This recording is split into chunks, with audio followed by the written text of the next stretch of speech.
Good morning students. Hindi की कक्षा में आप सभी का स्वागत है। आज हम एक बार फिर से पढ़ने जा रहे हैं कहानी परीक्षा, जो कि मुंशी प्रेमचंद्र जी द्वारा लिखित है। यह कहानी का दूसरा भाग है।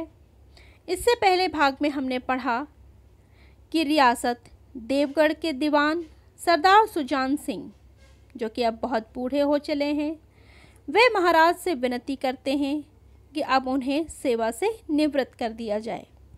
लेकिन महाराज अपने अनुभवशील नीति कुशल दीवान का बहुत आदर करते थे तथा वो उन्हें जाने नहीं देना चाहते थे।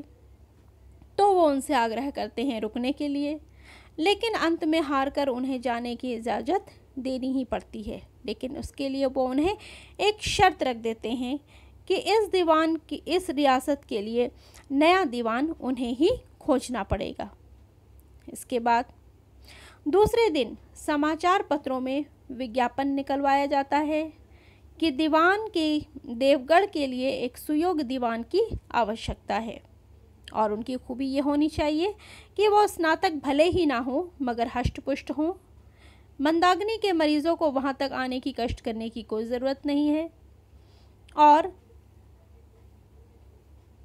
इस विज्ञापन को पढ़कर पूरे मुल्क में हलचल मच जाती है, क्योंकि ऐसा ऊंचा पद और किसी प्रकार की कैद नहीं थी।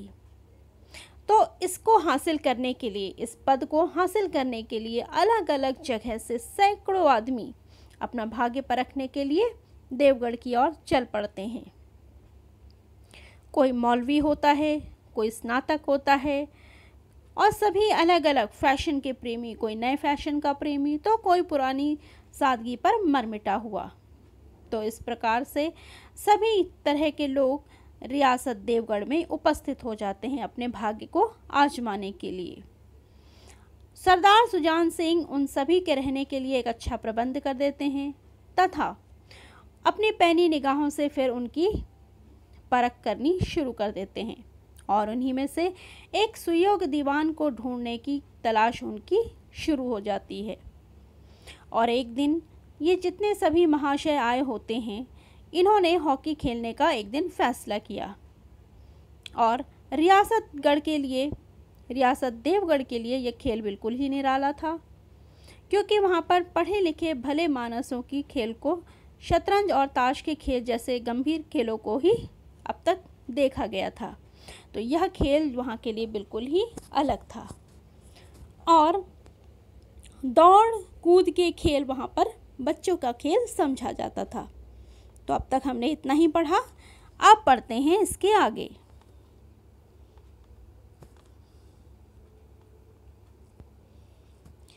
खेल बड़े उत्साह से जारी था।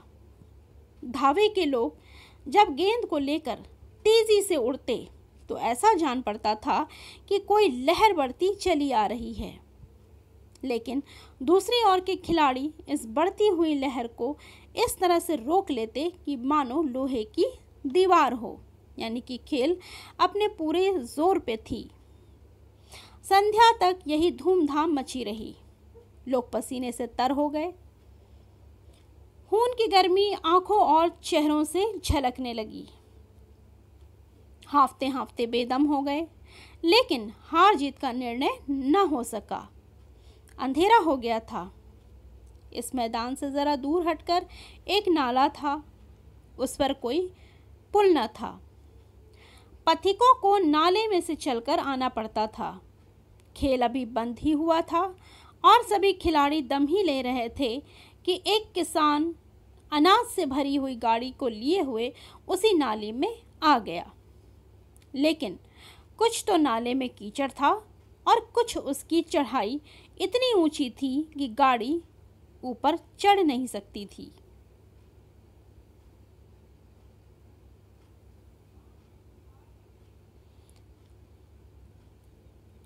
वह कभी बैलों को ललकारता तो कभी पहियों को हाथ से ढकेलता, लेकिन बोझ बहुत अधिक था और बैल कमजोर थे। गाड़ी ऊपर को न चढ़ी और चढ़ती भी तो कुछ दूर चढ़कर फिर से खिसक जाती और नीचे पहुंच जाती।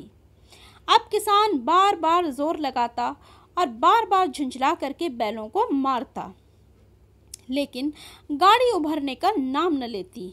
बेचारा किसान निराश होकर इधर उधर ताकता, मगर वहां कोई नजर न आता। गाड़ी को अकेले छोड़ कहीं जा भी नहीं सकता था, बड़ी विपत्ति में फंसा हुआ था। इसी बीच खिलाड़ी हाथों में डंडे लिए हुए घूमते उधर से निकले। किसान ने उनकी तरफ सहमी हुई नजर से देखा, परंतु किसी से मदद मांगने का साहस न हुआ। खिलाड़ियों ने भी उसको देखा, मगर बंद आंखों से, यानी कि उसको देख करके भी अनदेखा कर दिया, जिनमें सहानुभूति न थी। उनमें स्वार्थ था, मद था, मगर उदारता और भाईचारे का नाम भी न था।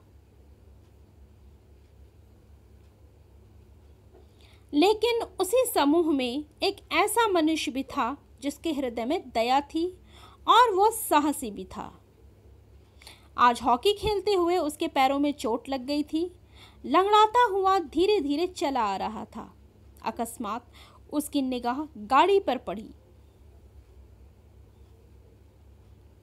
वह ठिठक गया। उसे किसान की सूरत देखते ही वो सारी बातें समझ गया। उसे सब बातें ज्ञात हो गई।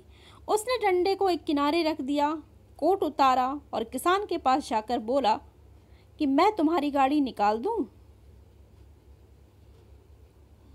किसान ने देखा एक गठे हुए बदन का लंबा आदमी सामने खड़ा है। किसान झुककर बोला कि हुजूर, मैं आपसे कैसे कहूं। युवक ने कहा, मालूम होता है तुम यहां बहुत देर से फंसे हुए हो। अच्छा, तुम गाड़ी पर जाकर बैलों को साधो और मैं पहियों को धकेलता हूं। अभी गाड़ी ऊपर चढ़ जाएगी। किसान गाड़ी पर जा बैठा। युवक ने पहियों को जोर लगाकर धकेला। कीचड़ बहुत ज्यादा था। वह घुटने तक जमीन में गड़ गया, लेकिन उसने हिम्मत न हारी। उसने फिर से जोर लगाया और किसान ने उधर बैलों को ललकारा। बैलों को सहारा मिला, हिम्मत बंध गई। उसने कंधा झुकाकर एक बार जोर लगाया तो गाड़ी नाले के ऊपर पहुंच गई। किसान युवक के सामने हाथ जोड़कर खड़ा हो गया और बोला, महाराज, आपने आज मुझे उबार लिया, नहीं तो सारी रात यहीं बैठना पड़ता। युवक ने हंसकर कहा, क्या अब मुझे कुछ इनाम दोगे? किसान ने गंभीर भाव से कहा, नारायण चाहेंगे तो दीवानी आपको ही मिलेगी। युवक ने किसान की तरफ गौर से देखा। उसके मन में एक संदेह हुआ कि कहीं ये सुजान सिंह तो नहीं है। आवाज मिलती है, चेहरा मोहरा भी वही लगता है। किसान ने भी उसकी ओर तीव्र दृष्टि से देखा। शायद उसके दिल में संदेह को भाप गया था। वह मुस्कुराया और बोला, गहरे पानी में बैठने से ही मोती मिलता है। महीना पूरा हुआ और चुनाव का दिन आ पहुंचा। सभी उम्मीदवार प्रातःकाल से ही अपनी अपनी किस्मत का फैसला सुनने के लिए उत्सुक थे। दिन काटना पहाड़ सा हो गया। प्रत्येक के चेहरे पर आशा और निराशा के रंग आते जाते थे। मालूम नहीं आज किसके नसीब जागेंगे। न जाने किस पर लक्ष्मी की कृपा दृष्टि होगी। इसी प्रकार कई ख्याल सभी उम्मीदवारों के हृदय में बार बार उठ रहे थे।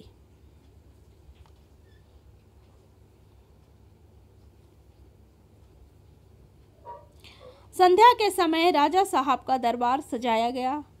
शहर के रईस, राज कर्मचारी और दरबारी तथा दीवानी के उम्मीदवारों का समूह सब रंग बिरंगी सज धज बनाए दरबार में आ विराजे। उम्मीदवारों के कलेजे धड़क रहे थे। तभी सरदार सुजान सिंह ने खड़े होकर कहा, दीवानी के उम्मीदवार महाशयों, मैंने आप लोगों को जो कष्ट दिया उसके लिए मुझे क्षमा कीजिए।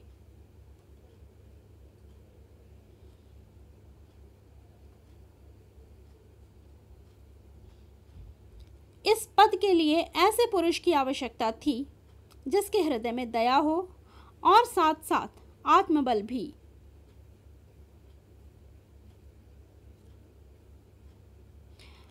वह जो विपत्ति की वीरता के साथ सामना करे, और इस रियासत को सौभाग्य से हमें ऐसा पुरुष मिल गया।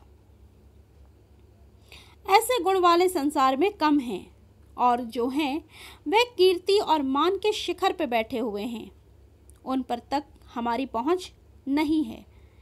मैं रियासत को पंडित जानकीनाथ सा दीवान पाने पर बधाई देता हूँ। रियासत के कर्मचारियों और रईसों ने जानकीनाथ की तरफ देखा।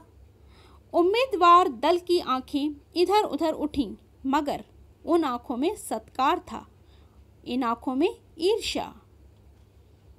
सरदार साहब ने फिर फरमाया, आप लोगों को यह स्वीकार करने में कोई आपत्ति नहीं होगी कि जो पुरुष स्वयं जख्मी होकर भी एक गरीब किसान की भरी हुई गाड़ी को दलदल से निकालकर नाले के ऊपर चढ़ा दे, उसके हृदय में साहस, आत्मबल और उखरता का वास है। ऐसा आदमी गरीबों को कभी न सताएगा, उसका संकल्प दृढ़ है। जो उसके चित्त को स्थिर रखेगा, वह चाहे धोखा खा जाए, परंतु दया और धर्म से कभी न हटेगा। तो इस पाठ से हमें क्या सीख मिलती है? इस पाठ से हमें यह सीख मिलती है कि मानव अपने मानवीय गुणों के सहारे ही उत्तम पद प्राप्त कर सकता है। धन्यवाद।